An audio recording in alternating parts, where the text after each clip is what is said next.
क्या नाम है बेटा तुम्हारा? हेलो, मुझे सुन पा रहे हो बेटा? हेलो, अनम्यूट करो अपने आप को और अपना नाम बताओ, क्या नाम है तुम्हारा? हेलो,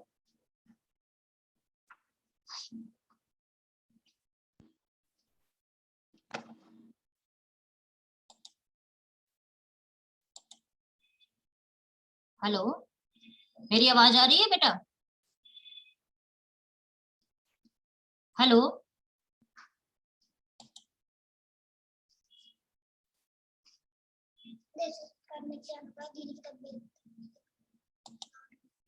कॉपी रुक जाओ, मम्मा क्लास चेक करती हूँ।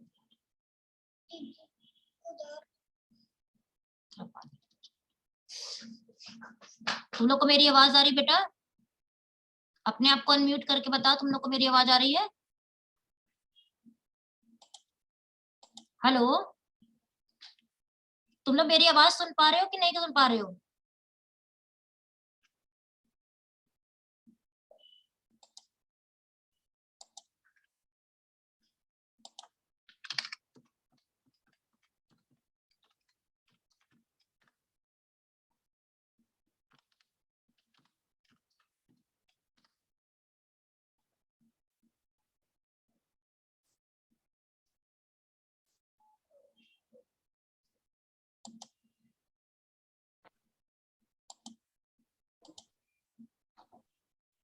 हेलो,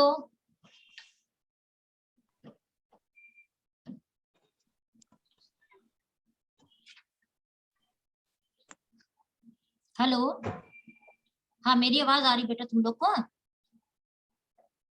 इन्फॉर्म करो बेटा।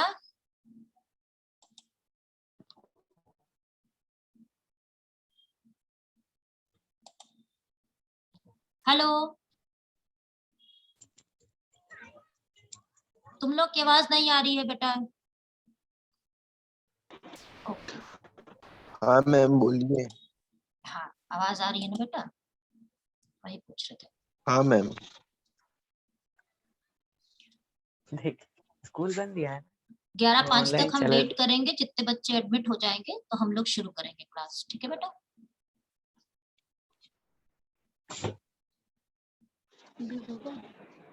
जाओ जाओ और कुछ बच्चे स्क्रीनशॉट जरूर ले लेना तुम लोग, ठीक है? क्लास की स्क्रीनशॉट जरूर ले लेना। Okay ma'am okay.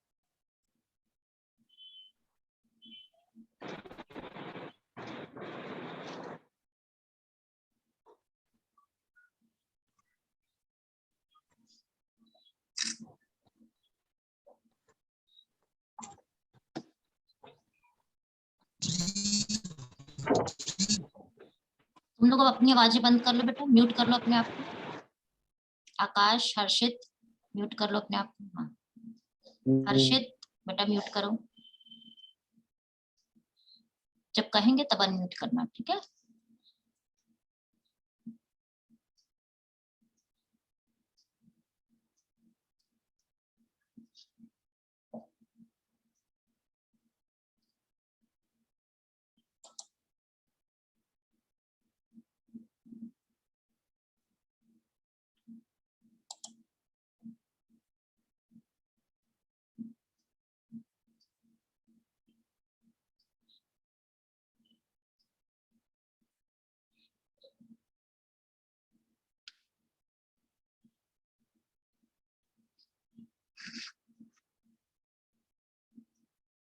Last day class में कौन कौन था तुम लोगों में से? जब मैंने निवेश फलन पढ़ाया था तो कौन कौन था क्लास में? मैम मैं था। नाम, नाम बताओ। मैम हर्षित। अच्छा हर्षित था, और कौन था उस दिन? बेटा अभी वीडियो ऑफ करो, जब हम वीडियो कहेंगे तब सब लोग ऑन करना, ठीक है? वीडियो आपको बताया जाएगा तब आप लोग ऑन करिएगा और हम एक क्लिप लेंगे उसमें।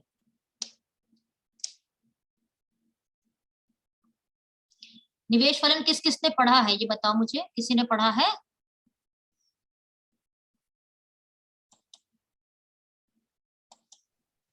नहीं मैम, उस दिन शायद आया नहीं पढ़ा है।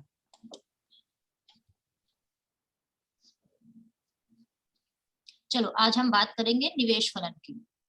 ठीक है, हम स्टार्ट कर रहे हैं। जी मैम। बच्चे जैसे जैसे आते जाएंगे अपना ज्वाइन करते जाएंगे, नोट करते चलना कुछ चीजों को तुम लोग। ठीक है, वैसे ये फाइल हम तुम लोग को भेज देंगे अभी ग्रुप में।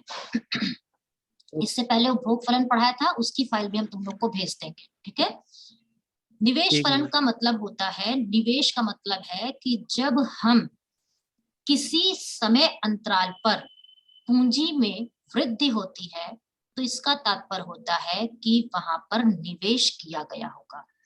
निवेश का सिंपल सा अर्थ पूंजी स्टॉक में वृद्धि से लिया जाता है जो समय अंतराल पर पाए जाते हैं।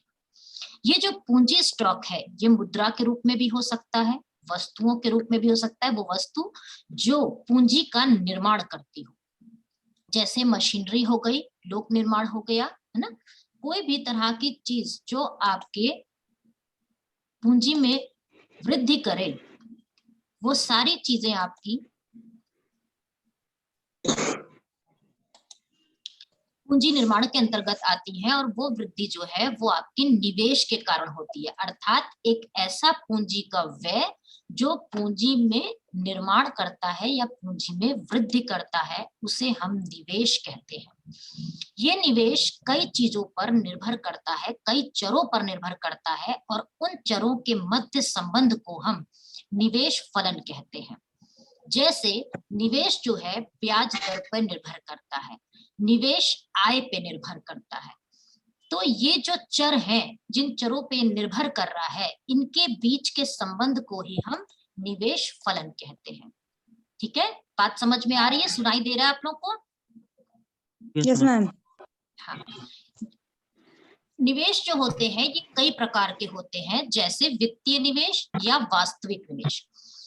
वित्तीय निवेश का मतलब है कि जब हम पूंजी स्टॉक में ऐसी वृद्धि करें जिससे कि हमारी वित्त में वृद्धि हो।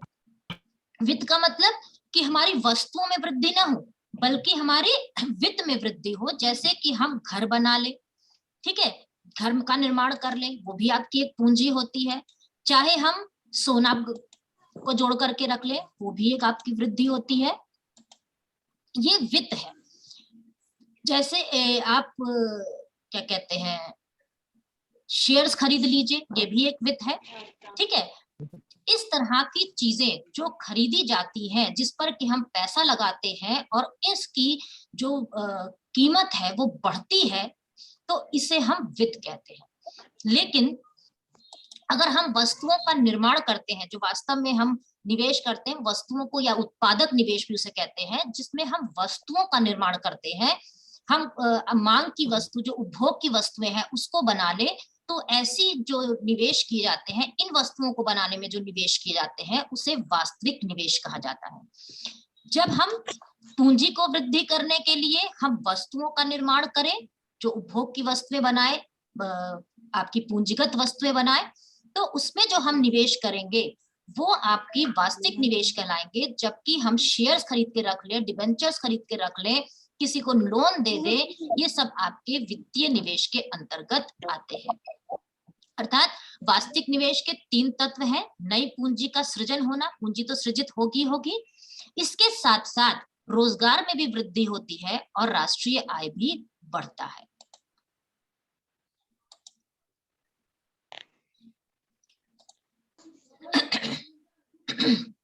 ये निवेश जो है 2 रूप में किए जाते हैं, एक कुल निवेश के रूप में या शुद्ध निवेश के रूप में। कुल निवेश का मतलब होता है कि आपने एक समय पर जितनी पूंजी लगाई, ठीक है, वो आपका कुल निवेश कहलाता है। लेकिन कुछ समय के बाद आप देखते हो, मान लो आपने पैसा लगा करके मशीनरी बनाई, ठीक है, मशीनरी खरीदी आपने, वो मशीनरी 1 साल के बाद कुछ ना कुछ घिसावट हो जाएगी उसमें और टूट फूट जाएगी, उसमें कुछ ना कुछ आपकी हरास होंगे। अब जब आप 1 साल के बाद उस मशीनरी का कीमत का या मूल्य आंकेंगे, तो वो मूल्य आपका निवेशित पूंजी से, जिस समय आपने निवेश किया था, मान लीजिए 1 लाख रुपए की आपने मशीनरी खरीदी, लेकिन 1 साल के बाद उसकी कीमत जो है मान लीजिए 10% गिर गई और 90,000 रह गई, तो इसका मतलब है कि आपने शुद्ध निवेश जो किया था वो 90,000 का किया था। अर्थात जो भी ह्रास है, जो घिसावट है, 1 साल के अंतराल पे वो उसमें कमी ले आती है, इसलिए हम शुद्ध निवेश को उसमें होने वाली घिसावट से घटा देते हैं, जिससे कि हमें ये पता चल जाता है कि वास्तव में हमने कितना निवेश किया था। ये इसका फॉर्मूला है। कुल निवेश आपके शुद्ध निवेश के रूप में अगर हम लेके चले तो शुद्ध निवेश में प्रतिस्थापन या घिसावट आप जोड़ लेते हो, और अगर आप शुद्ध निवेश को निकाल रहे हो, कुल निवेश आपको पता है, जो कि सबको पता ही रहता है, तो कुल निवेश में से हम प्रतिस्थापन निवेश घटा देंगे तो वो कम हो जाएगा। अगर किसी का भी माइक ऑन है बेटा बंद कर लो, माइक मत चलाओ। हाँ, माइक मत चलाओ बेटा, ठीक है। अब हम बात करेंगे प्रेरित निवेश और स्वायत्त निवेश की।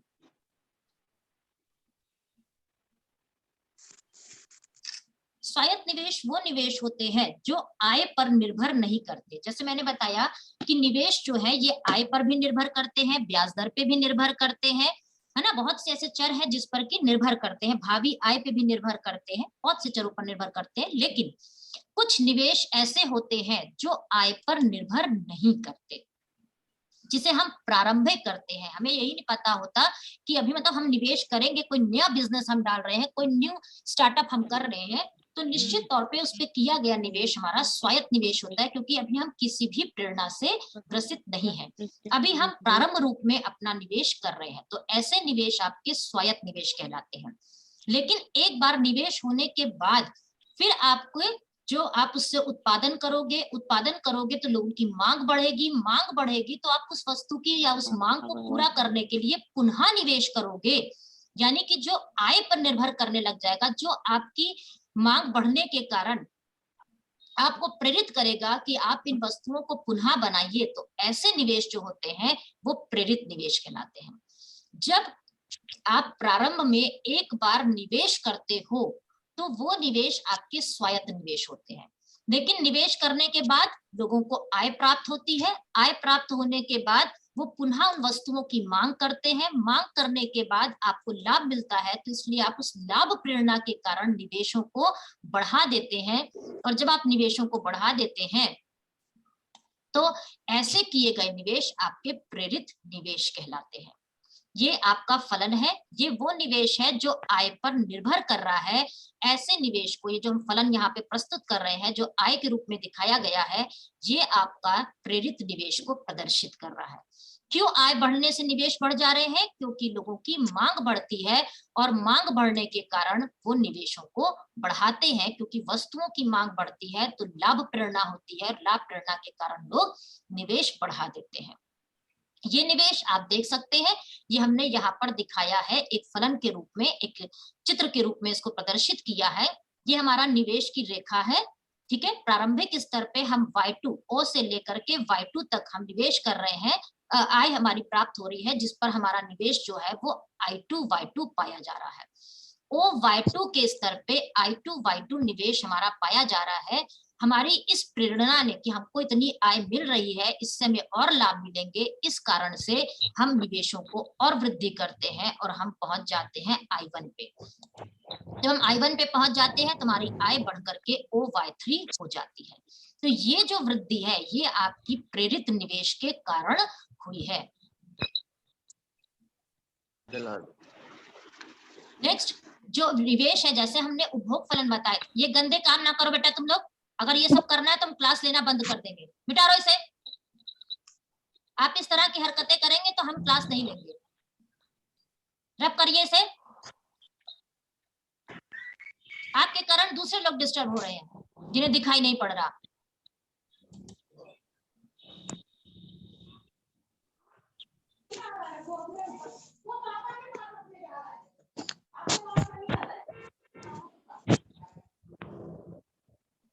इस तरह की चीजें नहीं की जाएंगी इस क्लास में, बात जान लीजिए, नहीं मैं क्लास नहीं लूंगी आपको। हम आपको ये बता रहे थे कि जो निवेश है वो, जैसे हमने उपभोग फलन आपको बताया था।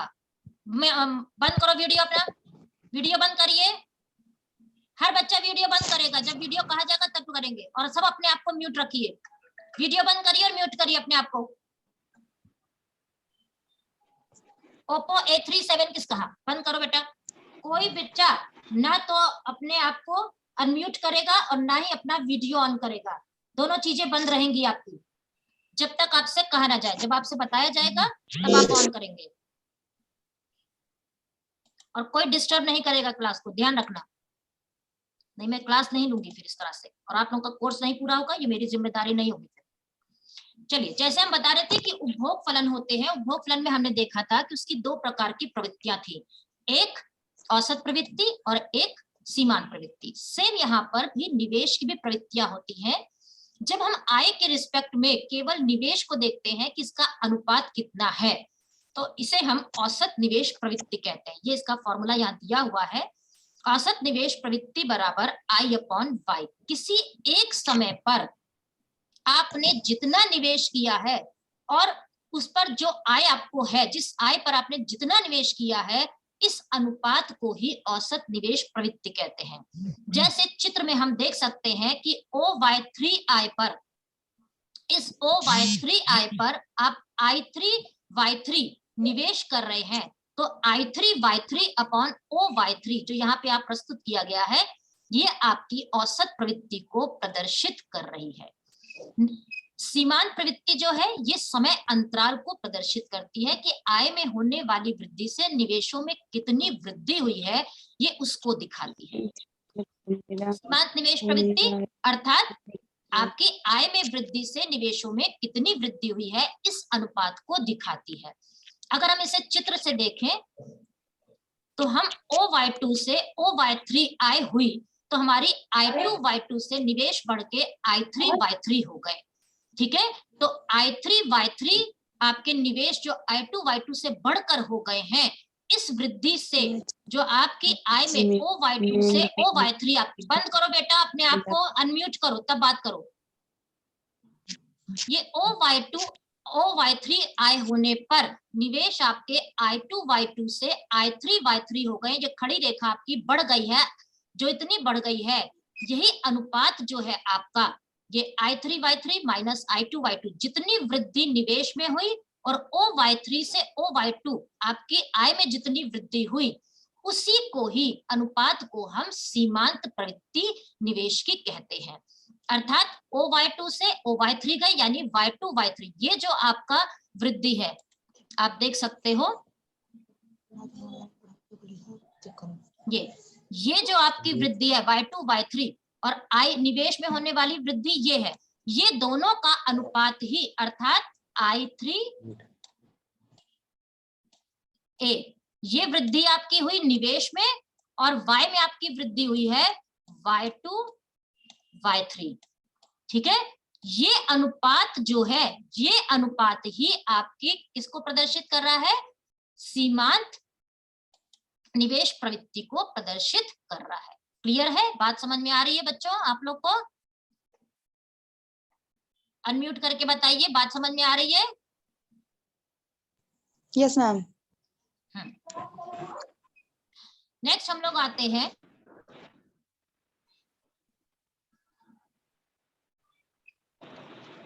निजी निवेश या सार्वजनिक निवेश पर। निजी निवेश का मतलब होता है जो निजी व्यक्ति, कोई भी एक व्यक्ति, चाहे अकेला चाहे कुछ लोगों के साथ मिलकर के निवेश करता है, जिस पर गवर्नमेंट का कोई अधिकार नहीं है उसकी वित्तीय संपत्ति पर, तो ऐसे किए गए निवेश निजी निवेश कहलाते हैं। गवर्नमेंट केवल इतना उसे कह सकती है कि आपको जो निवेश करना है वो कैसे किए जाए, निवेश पॉलिसी बना सकती है, इन्वेस्टमेंट पॉलिसीज बनाती है, इंडस्ट्रियल पॉलिसीज बनाती है, लेकिन जो व्यक्ति अपनी पूंजी लगाता है उसे निजी निवेश कहते हैं। लेकिन अगर वही पूंजी, वही निवेश सरकार द्वारा किए जाते हैं तो इसको सरकारी निवेश कहलाते हैं। जैसे सरकार द्वारा बनाए गए अस्पताल, सरकार द्वारा बनाए गए डैम, सरकार द्वारा बनाई गई सड़कें, ये जितने भी निवेश किए जाते हैं ये सरकारी निवेश कहलाते हैं। लेकिन एक व्यक्ति की अपनी दुकान है, एक व्यक्ति अपना उद्योगपति है, या एक छोटी सी शॉप खोल के उसने रखी हुई है, अपना गारमेंट का बिजनेस कर रहा है या ग्रोसरी का बिजनेस कर रहा है, जो कुछ भी कर रहा है वो निजी निवेश के अंतर्गत आता है। निवेश या विनियोग को निर्धारित करने वाले तत्व, अच्छा निवेश कहिए या विनियोग कहिए, ये दोनों एक ही वर्ड है। इसे कौन कौन से तत्व निर्धारित करते हैं? सबसे पहले तो ब्याज की दर इसे निर्धारित करती है। निवेश जो है वो ब्याज की दर पे निर्भर करता है। और दूसरा पूंजी की सीमांत दक्षता पे निर्भर करता है। अब इन दोनों के बारे में जान ले कि पूंजी के ब्याज की दर क्या होती है और पूंजी की सीमांत दक्षता क्या होती है।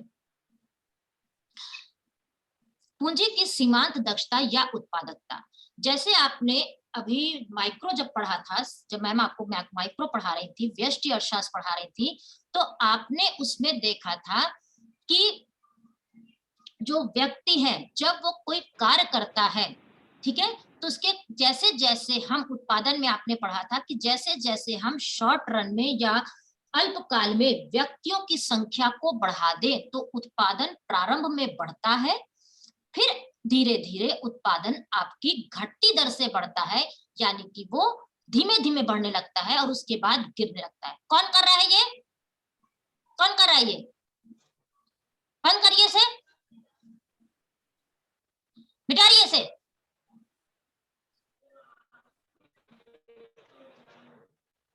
मिटाइए से फटाफट।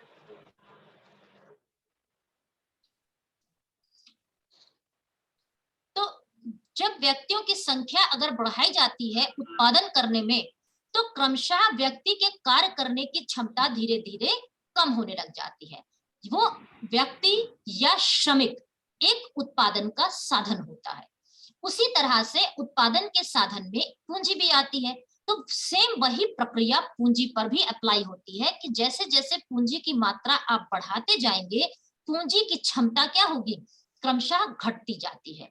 तो पूंजी की अपनी एक क्षमता है। सीमांत क्षमता का मतलब कि किसी निश्चित बिंदु पर लगाई गई पूंजी से मिलने वाली उत्पादन, तो वो उसकी क्षमता को बताता है, या उससे आप कितना प्राप्त कर रहे हैं, क्या आय उससे प्राप्त हो रही है, वो उसकी सीमांत क्षमता को प्रदर्शित करती है।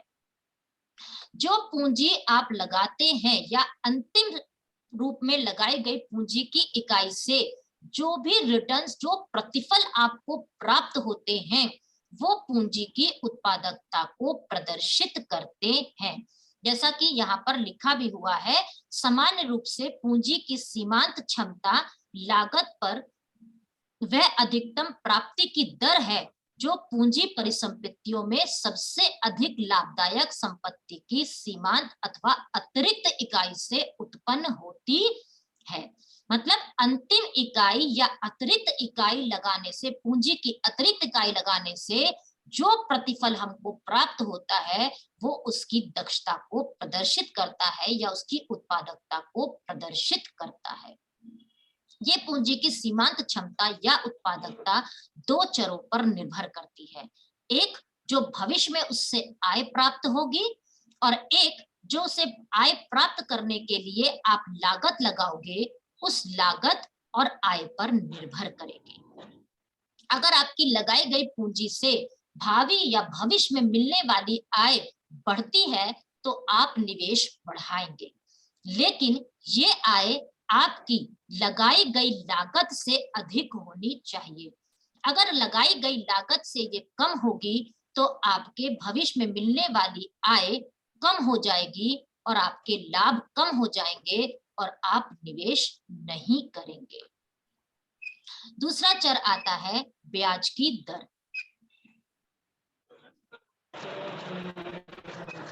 ब्याज क्या हुआ बेटा? अर्षित क्या बात है?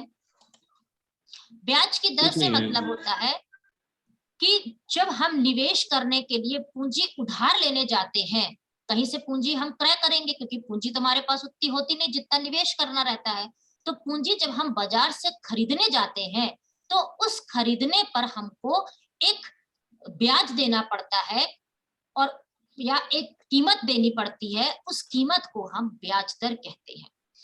ये ब्याज दर उस पूंजी को जो हम निवेश करने जा रहे हैं उसे खरीदी गई कीमत होती है। हम पूंजी को किस कीमत पर खरीद रहे हैं उसे हम ब्याज दर कहते हैं।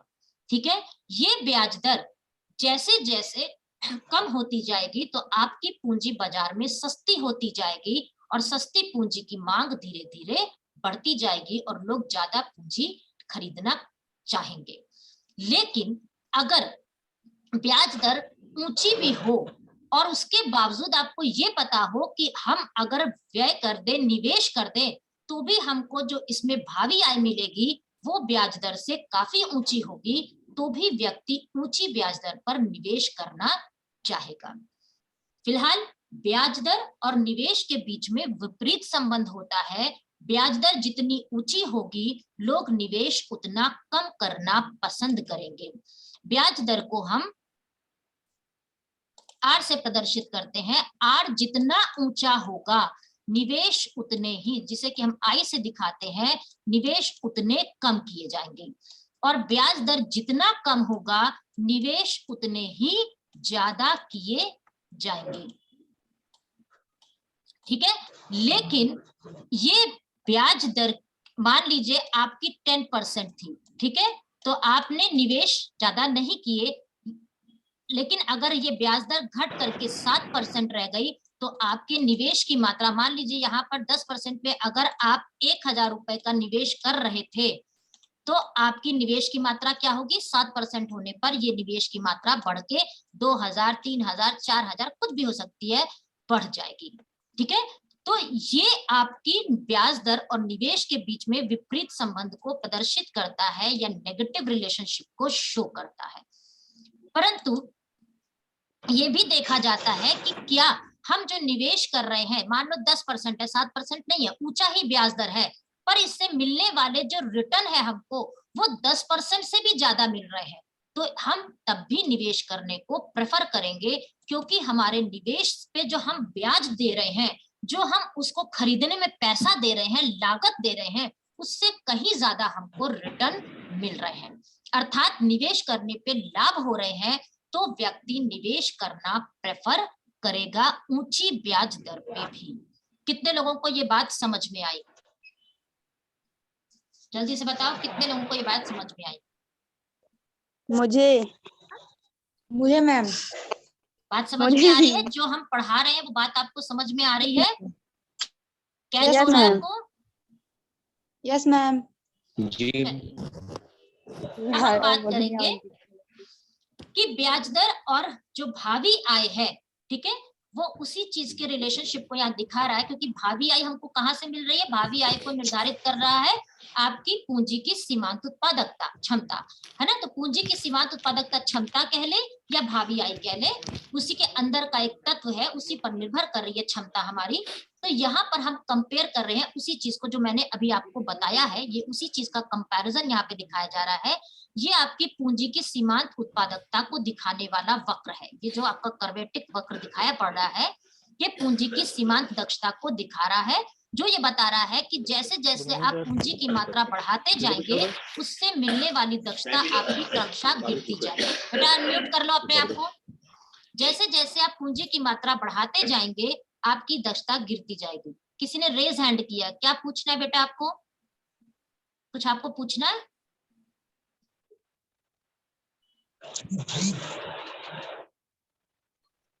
एक बच्चे ने हैंड रेज किया था, कुछ पूछना है बेटा आपको? अभी बेटा कलाकारी ना करो, एक दिन हम आपको जूम पे बुला के जूम के सारे फंक्शन सिखा देंगे, लेकिन आज अभी कलाकारी ना करिए। आज क्लास चल रही है, क्लास में डिस्टरबेंस ना करिए, ये रिक्वेस्ट है मेरी आपसे, ठीक है। अब देखिए इस चित्र को देखिए, क्योंकि 5-10 मिनट 11:40 पर ये क्लास आपकी अपने आप बंद हो जाएगी, तो उससे पहले हम एक वीडियोग्राफी करेंगे, ठीक है। तो हम 5 मिनट में अपना लेक्चर बंद करेंगे।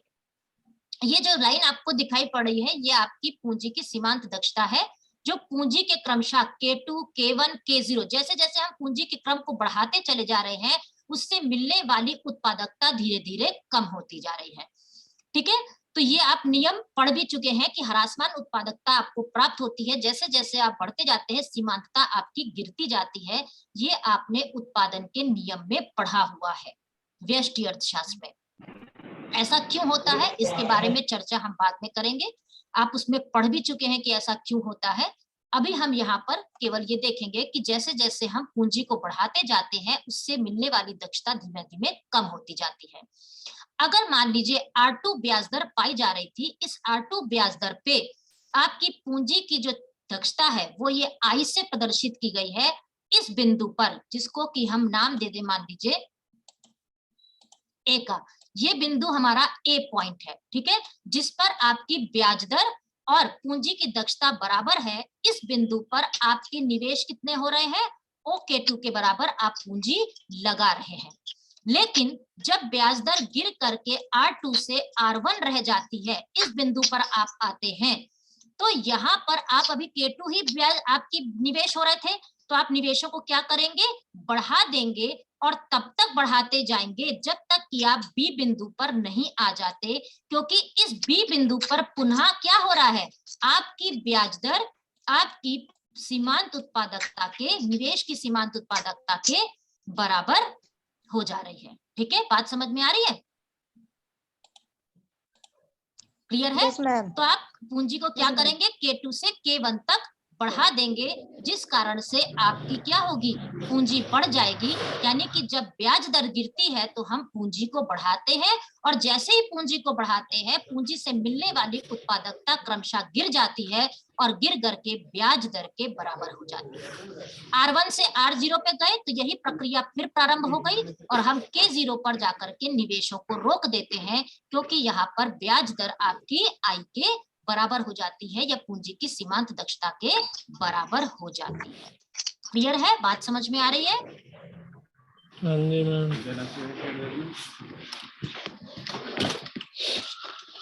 कितने बच्चों को ये बात समझ में आई? मुझे मैम निवेश मुझे फलन क्या होते हैं, निवेश क्या होता है, निवेश कितने प्रकार के होते हैं, और निवेश किन किन चरों पर निर्भर करते हैं, और किस प्रकार से निवेश जो है वो ब्याज दर और पूंजी की सीमांत दक्षता पर कार्य करता है। कितने बच्चों को ये बात समझ में आई? मुझे मैम। और मैम अब मुझे सब, चलो अब सब बच्चे अपना वीडियो ऑन कर लो बेटा, माइक नहीं ऑन करना, वीडियो ऑन कर लो, तो एक हम फोटो खींचेंगे, ठीक है? और कल आपकी क्लास नहीं होगी, कल थोड़ा सा मुझे काम है, हम परसों फिर क्लास रखेंगे। जिन बच्चों ने आज ज्वाइन नहीं किया है उन सबको भी बता देना, ठीक है, कि आपकी क्लास होगी, टाइमिंग हम यही रखेंगे 11 बजे से। सब बच्चे ऑन कर लो बेटा, अपना वीडियो ऑन कर लो, तो हम एक वीडियोग्राफी कर ले। 11 बच्चे हो तुम लोग, लगभग सब आ जाओ। अभी समय 10 हो गए, तो चले गए, फटाफट आ जाओ, सब ऑन कर लो बेटा, फटाफट ऑन कर लो। Good girl, good boy.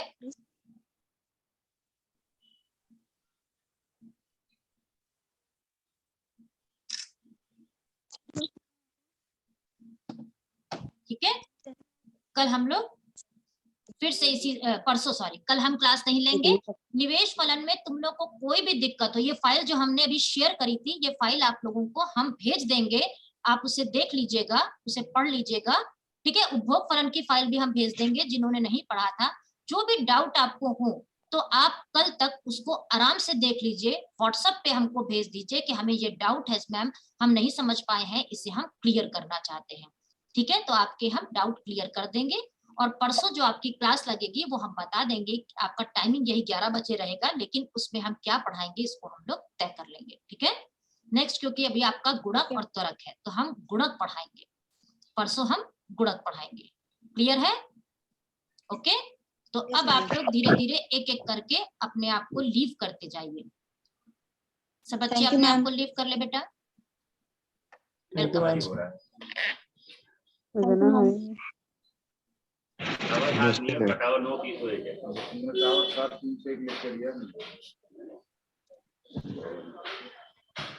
सब लीव कर लो बेटा, लीव कर लो।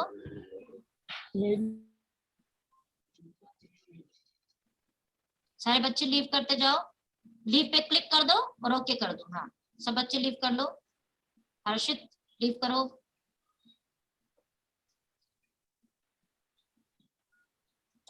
मैम कर दिए।